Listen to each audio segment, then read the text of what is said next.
जैसा कि आप सभी जानते हैं, why we are gathered here, हम लोग यहाँ पर एक अवेयरनेस प्रोग्राम के लिए बैठे हैं।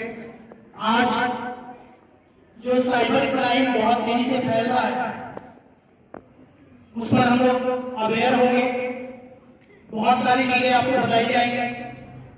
जो फ्रॉड मोबाइल फोन के माध्यम से, वीडियो कॉल के माध्यम से, इंटरनेट के माध्यम से आज पूरे विश्व में हो रहा है, उस काम को कैसे रोका जाए।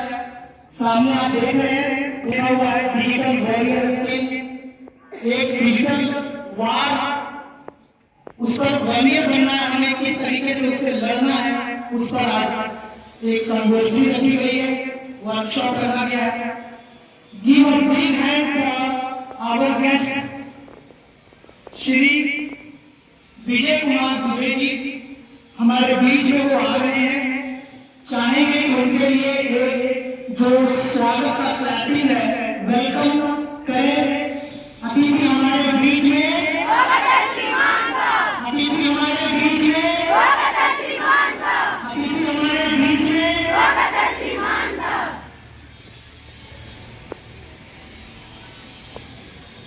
सर, पिछले 2 दिनों से हम आपका इंतजार कर रहे थे। आज वो घड़ी आ गई है कि जब आप हमारे बीच में हैं। सबसे पहले हम गुरुकुल विद्यालय परिवार की तरफ से आपको बहुत बहुत धन्यवाद देते हैं। हमारा पूरा गुरुकुल परिवार, शिक्षकों की तरफ से, हमारे प्रबंधक जी की तरफ से, हमारे प्रिंसिपल साहब की तरफ से आपका खुले दिल से, हृदय से हार्दिक अभिनंदन और स्वागत है। आज आप समय निकाल करके हमारे बीच में आए हुए हैं। आज आपको ज्यादा सुनना है सर, तो आज आपको ही सुनेंगे। बस कुछ शब्द बोल करके मैं अपनी वाणी को विराम दूंगा। मुझे वो एक गीत याद आ रहा है,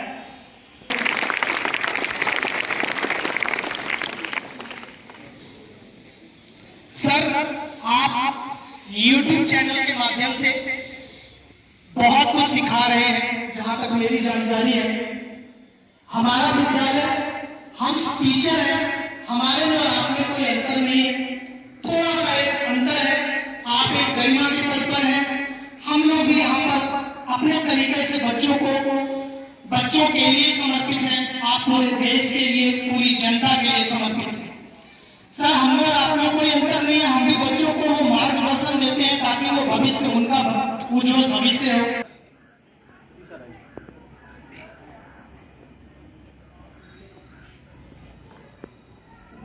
Give a big round of applause. Clapping करिए सभी लोग। क्लैपिंग कर दीजिए।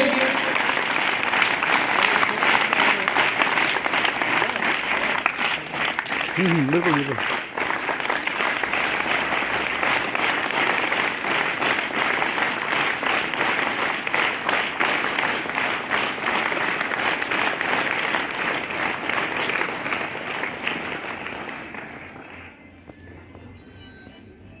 अब हमारे विद्यालय के, गुरुकुल परिवार के हमारे जो मुखिया हैं, हमारे प्रबंधक जी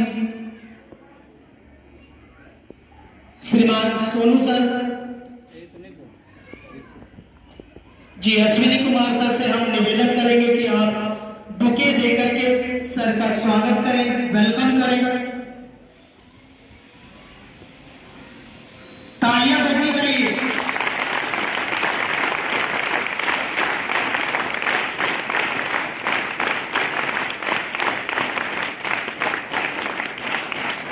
शॉल पहना करके सर ने जो हमारा निमंत्रण स्वीकार किया, उसके लिए सर आपका बहुत बहुत शुक्रिया। शॉल पहनाते हुए हमारे विद्यालय के प्रबंधक श्री अश्विनी कुमार जी, उनका अभिनंदन करते हुए अतिथि हमारे बीच में, अतिथि हमारे बीच में आपको जिस तरीके से क्लैपिंग बताया गया है, जब यहाँ से कमांड दिया जाएगा, मैं बोलूंगा उसी तभी आप करेंगे, अदरवाइज बीच में कोई डिस्टर्ब नहीं करेगा।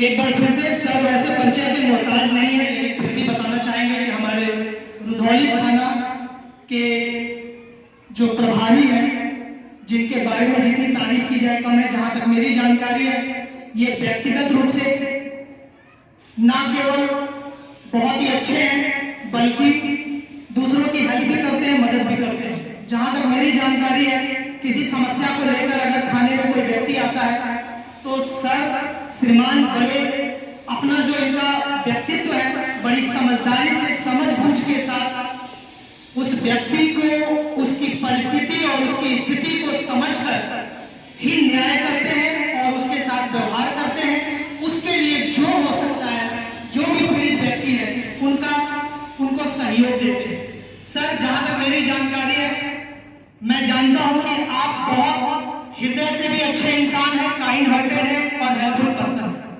तो सर मेरा भी नमन है, मेरा भी आपको प्रणाम स्वीकार है।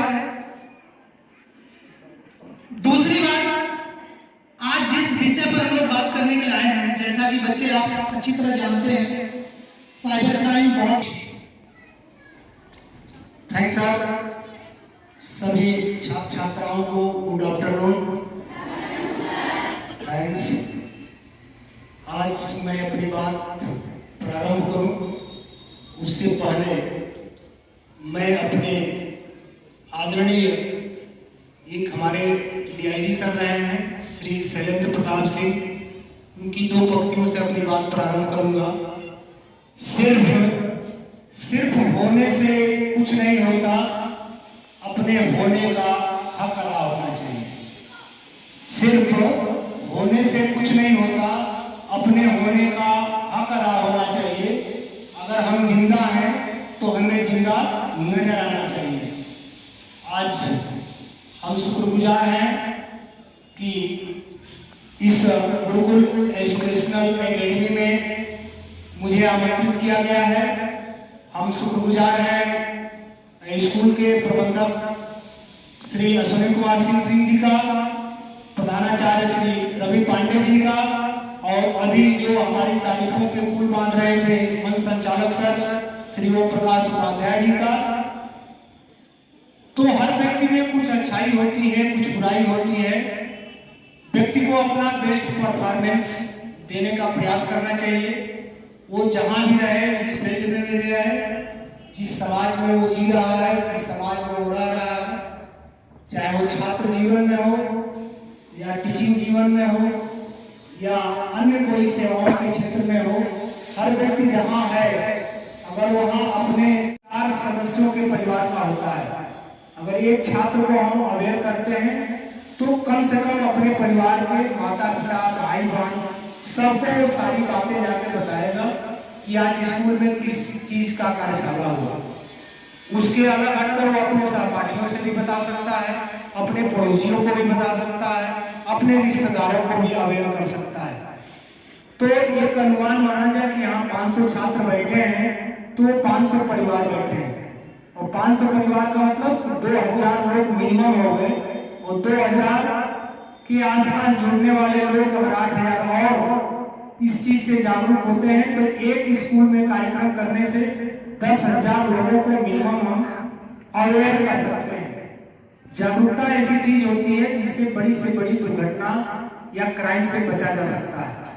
क्राइम हो जाने के बाद वो तो फिर पुलिस का काम हो गया, लेकिन क्राइम से पहले दुर्घटना से बचाव, अपराध से बचाव पुलिस के साथ साथ समाज की भी संयुक्त जिम्मेदारी है। आज जिस विषय पर चर्चा है उसी का बार बार मैं नाम लूंगा, फेक न्यूज और साइबर क्राइम। फेक का मतलब होता है गलत या झूठी, न्यूज का मतलब खबर। झूठी न्यूज या झूठी खबर जब सोशल मीडिया पर ट्रेंड करती है, फेसबुक, इंस्टाग्राम, ट्विटर, तो उसको देखने वाले करोड़ों यूजर्स के मन में वो कुछ समय बाद सही प्रतीत होने लगती है और वो आती है फेक न्यूज। इससे कैसे बचना है? दूसरा, आज के युग में जो क्राइम हो रहे हैं अब बहुत किंचित सुनाई देता है, कहीं डकैती हो गई, लूट हो गया, हत्या हो गया या चोरी हो गई। अब सबसे बड़ा जो आर्थिक अपराध है वो साइबर क्राइम के माध्यम से हो रहा है, और ऐसा एक साइलेंट अपराध है कि इसके कुछ ऐसे पार्ट्स भी हैं जो अपराध हो जाने के बाद भी व्यक्ति समाज में उजागर नहीं करता है, पुलिस को इन्फॉर्म नहीं करता है, अपने दोस्तों, अपने परिवार तक को नहीं बताता है। किसी को जैसे ब्लैकमेल किया जा रहा है, उसका गलत फोटो, वीडियो वीडियो कॉलिंग के माध्यम से या जिस भी माध्यम से ब्लैकमेलर प्राप्त कर लिया है और बार बार ब्लैकमेल कर रहा है, व्यक्ति अपनी बात खुलकर अपने परिवार में, घर में या पुलिस को इत्तला नहीं करता है। और कुछ अपराध ऐसे हो जाते हैं 10,000 कट गया खाते से, 5,000 कट गया, लोगों को लगता है बड़ा छोटी रकम है, इसको हमको पुलिस को इत्तला करने की आवश्यकता नहीं है। या जैसे गांव में मारपीट हो गई, कोई घटना हो जाती है, 112 पर तुरंत हम डायल करके पुलिस को बुला लेते हैं। इस चीज में अभी जागरूकता कम है कि साइबर अपराध जब होता है तो आधे से अधिक लोगों को अभी इसका हेल्पलाइन नंबर ही याद नहीं है या ध्यान नहीं है। आप लोगों में अगर किसी को ध्यान हो कि साइबर हेल्पलाइन नंबर क्या है तो बताएं, बताइए। देखिए बच्चे के लिए आप तालियां बजाइए, शाबाश। किस क्लास में होगा, किस क्लास में हो?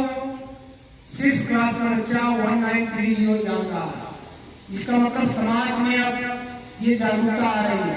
जिस तरह से 112 उपयोगी है, जिसको आप 100 नंबर पहले बोला करते थे, उसी तरह से 1930 भी उतना ही इम्पोर्टेंट है। जब भी आपका पैसा कटा, अगर आपने 1930 पर कॉल कर दिया, कुछ आपसे वहाँ डिटेल लिए जाते हैं, अकाउंट्स, नाम, और आप जिस खाते में वो पैसा गया रहता है वहीं पर होल्ड हो जाता है, रुक जाता है, और उस साइबर क्रिमिनल्स का खाता फ्रीज हो जाता है, सीज हो जाता है। लेकिन अगर 48 घंटा से ज्यादा समय व्यतीत हो गया तो आपकी कॉल स्वीकार नहीं की जाएगी। आपको फिर www.cybercrime.gov.in पर वेबसाइट पर जाकर अपनी शिकायत अपलोड करानी पड़ेगी। लेकिन घटना हुए 48 घंटे यानी 2 दिन से कम है तो 1930 पर आप अपना रजिस्टर करा सकते हैं। बहुत ही उपयोगी नंबर है। इन सारे मुहिम को चलाने के लिए कुछ मानदंड, पैमाना जिसको आप बोलते हैं, निर्धारित किया गया है। बड़े धैर्य से आप समझेंगे, सुनेंगे, बहुत इजी भाषा में हम आपको समझाने का कार्यशाला की विषय वस्तु को प्रयास करेंगे ताकि आपको इजीली रूप से समझ में आ सके, ताकि साइबर क्राइम के नेटवर्क को हम लोग तोड़ें। और तोड़ने का एकमात्र उपाय अभी केवल जागरूकता ही है। जब तक एआई के बारे में समाज विकसित नहीं हो जाता है, आम आदमी तक एआई की समझ और कंप्यूटर की समझ नहीं पहुंच पाती है, तब तक अवेयरनेस ही इसका सबसे बड़ा उपाय है। तो हम इसका जो पोस्टर में शब्द लिखे गए हैं, विषय वस्तु लिखा गया है, इसको समझाने के बाद फिर आपको एआई भी बताएंगे और आपको साइबर क्राइम से रिलेटेड कुछ शब्दावलियां, क्राइम होने पर किन चीजों को आपको सुरक्षित करके रखना है और क्या क्या करना है, वो सारी विषय वस्तुओं पर मैं चर्चा करूंगा। पहले 15 मिनट मैं इस पोस्टर पर लूंगा, फिर 15 मिनट समझाने का लूंगा। तो आइए अब शुरुआत करते हैं।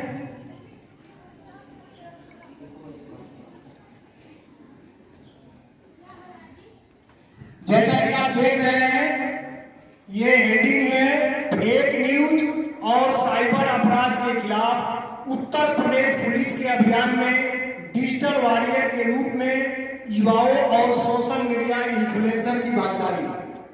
इसके जो टाइटल है, टाइटल ही बता रहा है कि फेक न्यूज और साइबर क्राइम अपराध के खिलाफ। किसके खिलाफ अभियान चल रहा है? झूठी खबर और साइबर क्राइम के खिलाफ उत्तर प्रदेश पुलिस, यानी कि पूरे उत्तर प्रदेश में इसको कंटिन्यू किया गया है। ऐसे लोगों को इसमें शामिल किया जाएगा, डिजिटल वॉरियर बनाया जाएगा। वॉरियर का मतलब होता है योद्धा। ऐसे योद्धा तैयार किए जाएंगे डिजिटली रूप से, जो कि फेक न्यूज और साइबर क्राइम के खिलाफ अपनी आवाज उठा सके, लोगों को जागरूक कर सके। अब इसमें जो अगला शब्द है युवाओं और सोशल मीडिया इन्फ्लुएंसर की भागीदारी। तो युवा वो माना जाता है पुलिस की नजर में जो एबव 18 ईयर्स है और वो डिग्री कॉलेज और यूनिवर्सिटी के छात्र हैं। तो डिग्री कॉलेज और यूनिवर्सिटी के छात्रों को हम लोग डिजिटल वॉरियर के रूप में फॉर्म भरवा रहे हैं और उनसे एक शपथ पत्र लिया जा रहा है और उनको डिजिटल वॉरियर बनाया जा रहा है। दूसरा किन लोगों को हम लोग डिजिटल वॉरियर बना रहे हैं? सोशल मीडिया इन्फ्लुएंसर को।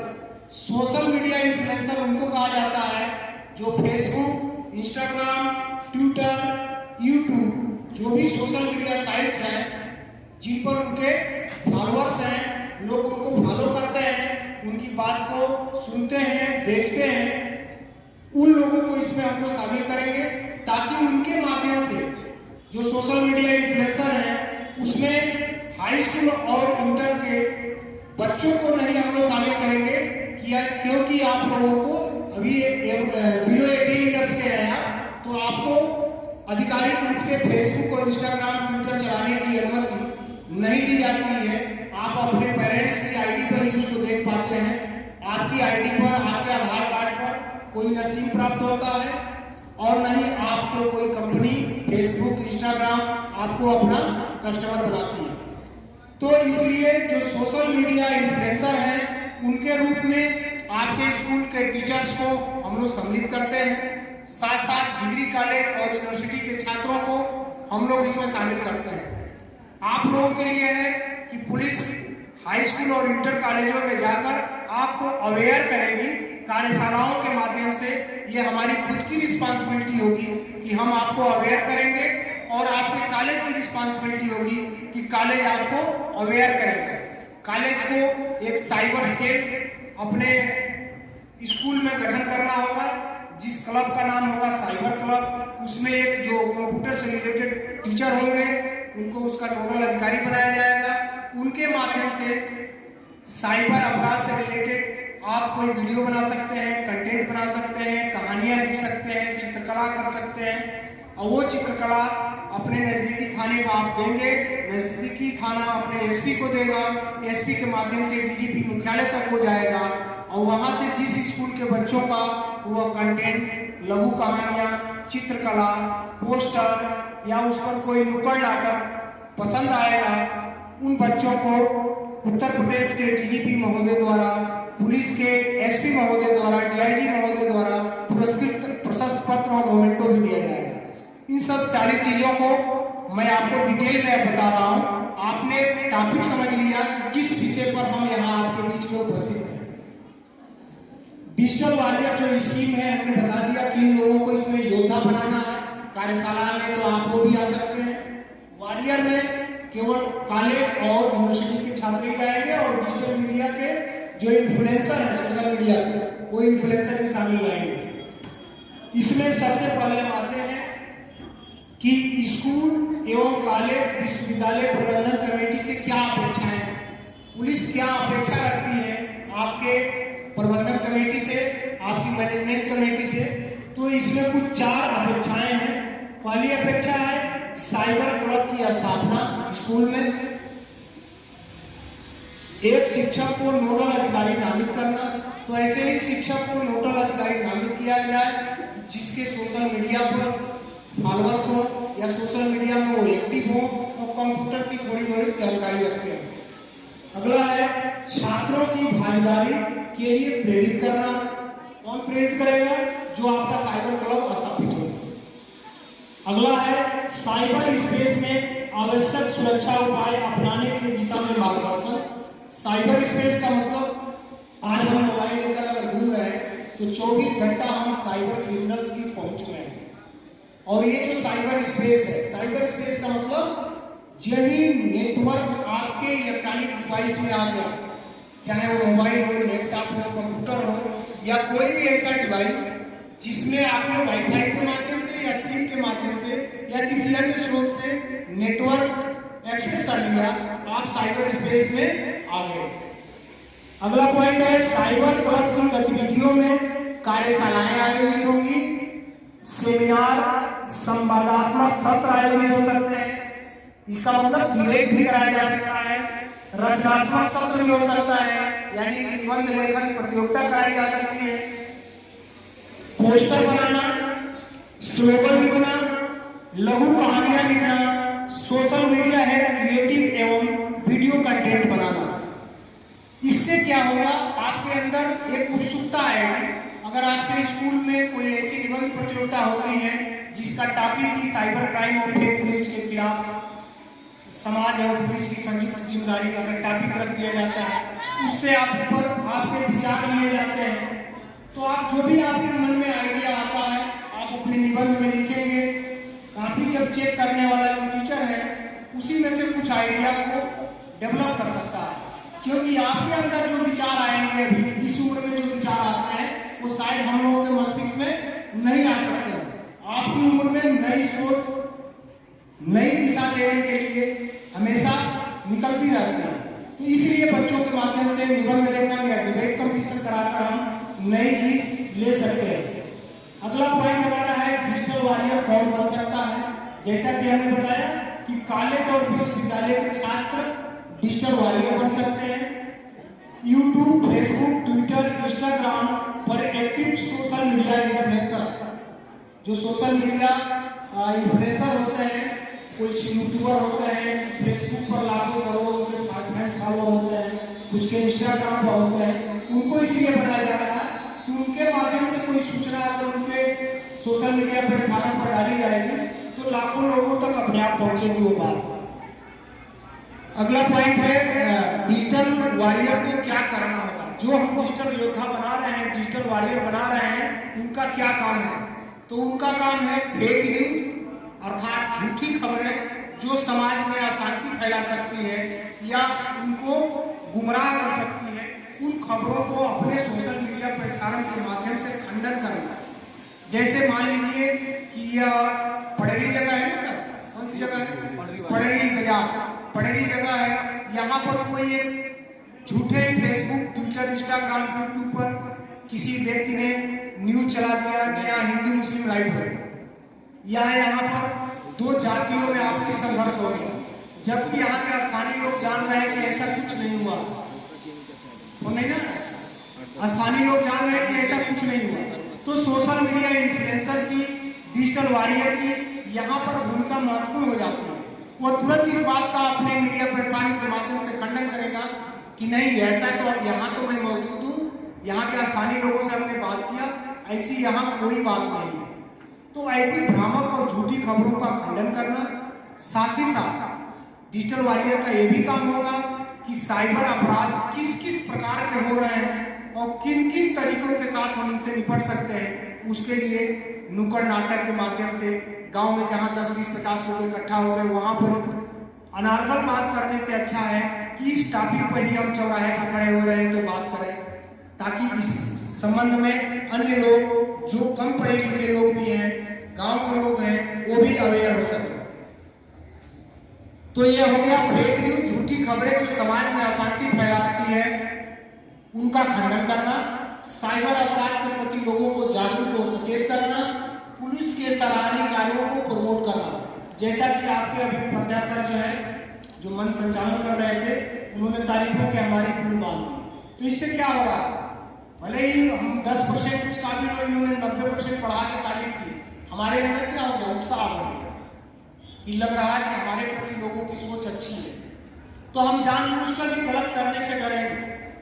जब हमको लगेगा कि समाज हमारे प्रति अच्छे नजरिए से देख रहा है, समाज हमसे अपेक्षाएं रखा है, समाज हमारे बारे में अच्छी सोच रख रखा है और वो तारीफ भी कर रहा है सोशल मीडिया पर या पेपर में, टीवी पर तारीफ भी हमारे आने लगी, तो हम जानबूझकर भी गलत नहीं कर पाएंगे।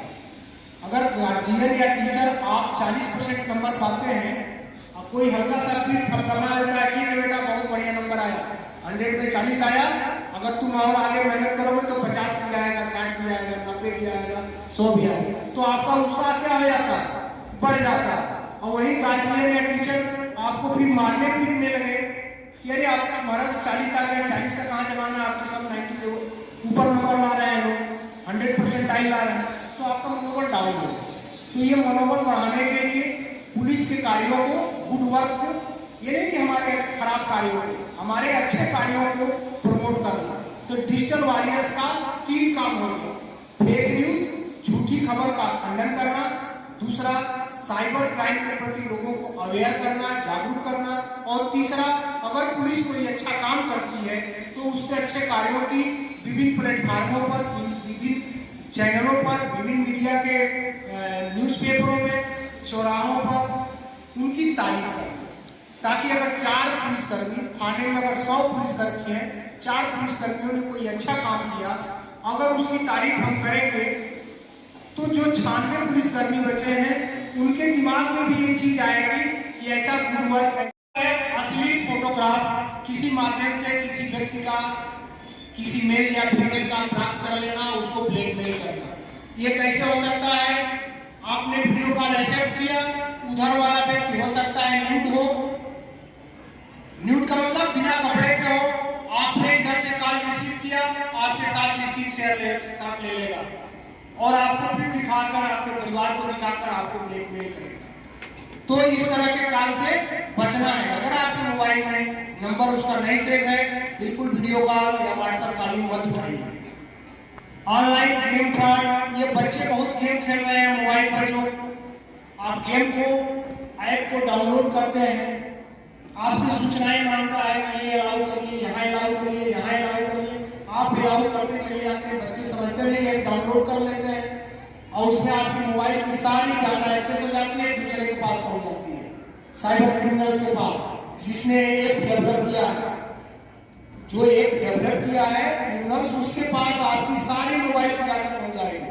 आपने अपने मोबाइल में अपने आधार कार्ड का फोटो खींच के रखा है, ड्राइविंग लाइसेंस का फोटो खींच के रखा है, बैंक अकाउंट का फोटो खींच के रखा है, या घर के जो भी लोगों के फोटो आपने रख रखा है, घर के बारे में कोई जानकारी रख रखी है, आपने जो मोबाइल नंबर सेव कर रखे हैं, वो सारे नंबर साइबर क्रिमिनल्स की ऐप में पहुंच जाएंगे, जो ऐप आपने डाउनलोड किया। अब आपके बारे में कोई जानकारी उसको किसी से पूछना नहीं है, सारी जानकारी आपके बारे में इकट्ठा करके तब वो आपसे बात करेगा कि आपके आधार कार्ड का नंबर ये है, आप कहेंगे हाँ, आपके बैंक अकाउंट का नंबर ये है, आप कहेंगे हाँ, आपके भाई का नाम ये है, हाँ, आपके भाई का मोबाइल नंबर ये है। आप बिल्कुल मुतमैन हो जाएंगे कि ये जो व्यक्ति फोन कर रहा है सटीक बात कर रहा है। फिर आपसे वो कहेगा कि आपका भाई दिल्ली में पढ़ता है, आप कहेंगे हाँ, तो आपका भाई पकड़ लिया गया है, पुलिस ने पकड़ लिया है, इस मामले में पकड़ लिया है, इतना पैसा तत्काल भेजिए, नहीं तो आपके भाई को जेल भेज दिया जाएगा, आपके चाचा को जेल भेज दिया जाएगा, आपके फलाने रिलेटिव को जेल भेज दिया जाएगा। तो ये गेम ऐपिंग जो है, इससे बचना है। कोई भी गेम आपको नहीं डाउनलोड करना है, कोई भी है तो ऑनलाइन गेम मत खेलिए। लूडो खेलते हैं आप ऑनलाइन, ताश खेलते हैं ऑनलाइन, अपने जीवन को खपा दिया होगा उसने समाज के लिए, तो समाज के लिए आपको कुछ करना है। थोड़ी थोड़ी चीजें बताऊंगा जो हमारी कार्यशाला से रिलेटेड है, जैसे एआई का फुल नेम आप जानते हैं, आर्टिफिशियल इंटेलिजेंस। एआई शब्द जो है 1956 से विश्व पटल पर कंप्यूटर की दुनिया में सामने आया। 1956 से कंप्यूटर साइंटिस्ट ने, नाम हमको नहीं ध्यान आ रहा, उसने पहली बार 1956 में ये शब्द दिया। लोगों को लगा कि ये बेवकूफी वाले शब्द है, ऐसा कुछ होने वाला नहीं है। लोगों को क्या लगा, ये बेवकूफी वाले शब्द है, ऐसा कुछ होने वाला नहीं है। जैसे अभी कोई छात्र इसमें से कहते साइंस का कि मैं एक ऐसे कार का इजाद कर रहा हूँ, खोज कर रहा हूँ, जो जहाँ रोड रहेगा वहाँ रोड पे चलेगी, रोड नहीं रहेगा तो हवा से चलेगी, हवा नहीं रहेगा तो पानी पे चलेगी। तो लोगों को लगे क्या बेवकूफी वाली बात कर रहे हो, तो ऐसा संभव थोड़ा है, लेकिन ऐसा क्या है, संभव ऐसा बन गया है। तो साइंटिस्ट ने 1956 में ये सोच डेवलप की कि एआई नाम की चीज है जो कंप्यूटर की दुनिया में आएगी, और कंप्यूटर की दुनिया में जब आएगी तो दुनिया में इससे तहलका मच जाएगा। और कंप्यूटर कितने बड़े बड़े होते थे 1956 में, जितनी आपकी बिल्डिंग है इतना बड़ा कंप्यूटर हुआ करता था। जितनी बड़ी आपकी बिल्डिंग है इतनी बड़ी कंप्यूटर हुआ करता था, और ये कमरे के बराबर तो उसका जनरेटर हुआ करता था, तब वो कंप्यूटर चलता था। अब देखिए वहां से आते आते कंप्यूटर आके मोबाइल में सिमट गया, वहां से आते आते कंप्यूटर जो छोटे से लैपटॉप पे आके सिमट गया। तो ये चीजें विकास की निशानी है। एआई वहां से चलकर 1997 में पहली बार एआई का इस्तेमाल आईबीएम कंपनी, आईटी क्षेत्र की कंप्यूटर की दुनिया की एक बड़ी नामी जानी कंपनी है। जैसे कंप्यूटर की दुनिया की इंडिया की जो कंपनियां हैं, जैसे इन्फोसिस है, आईबीएम है, विप्रो है, टीसीएस है, और वर्ल्ड स्तर पर आपने माइक्रोसॉफ्ट का नाम सुना होगा।